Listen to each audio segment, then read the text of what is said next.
There's so many interesting pieces here in New York. There really is. Corey Davis, Elijah Moore, Jamison Crowder, Keelan Cole, Denzel Mims. Longtime Jets beat writer said this is the most impressive like he's ever seen out of a rookie before. Look at the release. There's your separation. Great route. Stutter and go. Gets by clean. That is unbelievable. May be the greatest catch I've ever seen.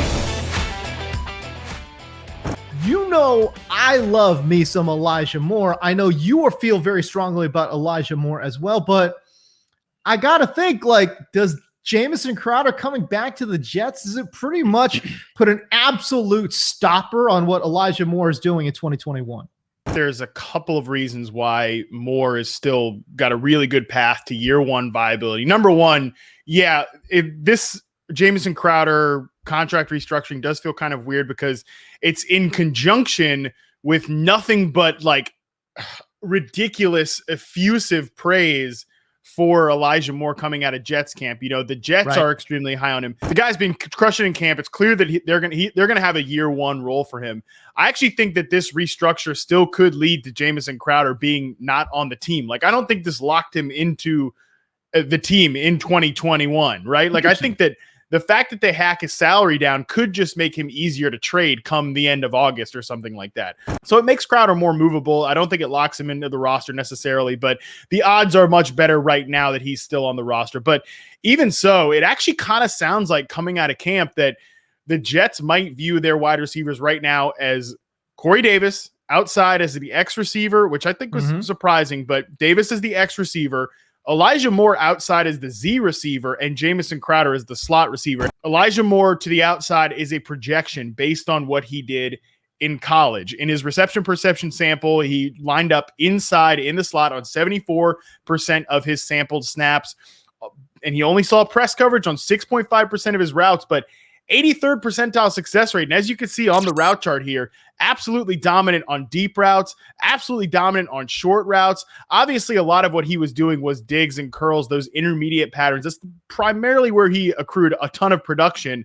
Excellent separation against man coverage. Excellent separation on the limited routes we saw against press coverage. I think there's a chance that this guy could be something more of an outside receiver than he was in college. And listen, if they want to get him on the field, let's not forget this is an offense that if it's going to be based on what they did in San Francisco, they're not going to be in 11 personnel a ton anyways. Like, if they want Elijah Moore to be a feature receiver, he's probably going to have to play on the outside as a Z receiver a little bit. I believe strongly based on his reception perception profile that he can play a little bit outside. Okay, what the hell is happening with Denzel Mims? I mean, is this dude washed already? Year two, he's washed? Like, what? Like, what's going on? Like, the guy's not even, getting first team reps. All of a sudden, there's all this, hyperbole surrounding Keelan Cole, Elijah Moore. Denzel Mims doesn't even fit into the picture. I guess I'm just confused. When I look at the athletic profile, they need somebody like Mims to stretch this field vertically. You know what I mean? So I'm very confused. But the reports right now are that Mims is playing with the second team. He's a guy that was a vertical ball winner in college, vertical ball winner in his rookie year. I think his reception perception profile was good considering that he played an extremely difficult role in year one. Right now, definitely Mims is not on the redraft radar, I guess, until we start see him run with the ones. But like I said, I don't necessarily know that the 5 guys that they've got on the roster right now are the 5 guys that will be on the roster come week 1.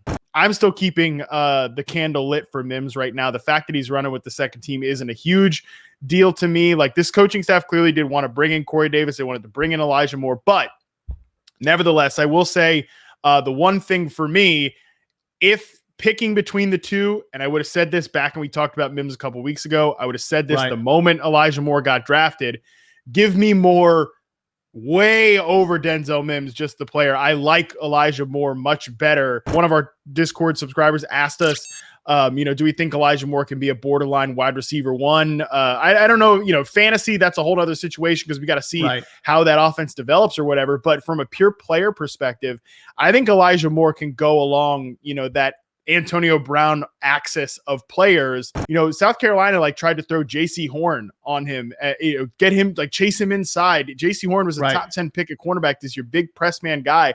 And Elijah Moore still cooked him a couple times in that game as well. So I really like Elijah Moore, the player. I'm still keeping my, candle lit for Denzel Mims as a guy that can be in their rotation, but Elijah Moore is the guy here. Like he's the guy. If you're drafting best ball right now, like take him, make sure you take Elijah Moore at this point. Come on. I love Elijah Moore. Like I've been saying, since day one that like the Packers, if they drafted Elijah Moore, he would elevate that offense to another level. Like talk about a potential trade destination for somebody like Jamison Crowder, because again, they're in desperate need of a reliable slot man. Whatever you think his actual what his combine 40 would be, I mean, at its worst, it's a low 4.4s, which is still incredibly fast. But 5'9", 180 pounds. Boy, I tell you, man, like I get it. Like the separation certainly was there at the collegiate level, but at that size, Matt, I don't know how much concern is there when we start talking about, man and press coverage for a guy that small. But my point in saying that like he can win outside is like this Jets offense is better to me if when they're in 2 tight end sets, when they've got 2 guys in the backfield potentially, it's still Corey Davis and Elijah Moore on the outside there, as opposed to, Moore is our slot receiver, so let's put Keelan Cole or Denzel Mims or whatever out there. Like I don't want to just pigeonhole him as just a slot receiver, basically. I don't know. The Jets are very fascinating. I know like Jets Twitter is all up in arms because they don't have a backup. Like they have no backup quarterback there. Like it's just, which Zach Wilson's going to start and Zach Wilson's going to play, but like they just really don't have much experience on that roster. Shout out to the Jets fans that like we're here debating which of these 5 receivers should be on the field, as opposed to just like, I guess we're throwing out Braxton Berrios and all these other guys last year that like you've never heard of. By the way, you see your Denzel Mims chart on your screen now. And as you could tell, you look at the route percentage on the right-hand side there. Oh my goodness. So many deep routes, it's, 37% of his routes, 40% of his routes were on the 9 corner or post. Like that, by the way, the guys, like that's not normal. You know what I mean? You want to see a little bit more variation. I think Mims could be that guy that like, look at his slant route percentage, very high. Like I think he could be that guy going over the middle of the field, but I guess this coaching staff just doesn't quite believe it yet. But again, like let's check in on this situation in frickin' August, as opposed to right now when we're projecting who are going to be the Jets starting receivers.